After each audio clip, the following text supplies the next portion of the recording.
段自分は戦略的にカードを集めているのですが、弱酸性 L だけは、ナイスチンチンを聞くためだけに、当時なけなしの騎士メダルを注ぎ込んで交換したのは良い思い出です。なるほどね。すごい、ファンの方がいるんですね。いるね。安定したファンがね、いますね。あ、じゃあ、エイサさん読む。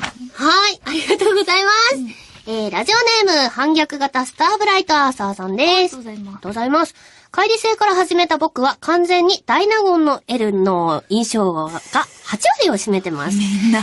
複製型 L の関連でダメージを与えていた時代が懐かしいですが、この思い出を完全に上書きしております。去年のお祭り制で井口家に展示してたあれを送りつけようとしたような気がしますが、あの後の行方も気になります。浪川家に投げつけられたのだろうか。そっか、展示してた。くしゃみが出た。アイベルさんのくしゃみいただきました。いや、いらないわ。良い思い出です。なるほどね。すごい、ファンの方がいるんですね。いるね。安定したファンがね、いますね。あ、じゃあ、エイサさん読む。はい、ありがとうございます。ラジオネーム、反逆型スターブライトアーサーさんです。ありがとうございます。ありがとうございます。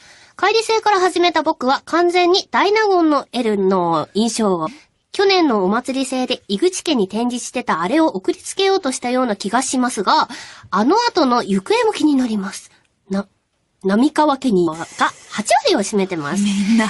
複製型 L の関連でダメージを与えていた時代が懐かしいですが、この思い出を完全に上書きしております。普段自分は戦略的にカードを集めているのですが、弱酸性 L だけは、ナイスチンチンを聞くためだけに、当時なけなしの騎士メダルを注ぎ込んで交換したのは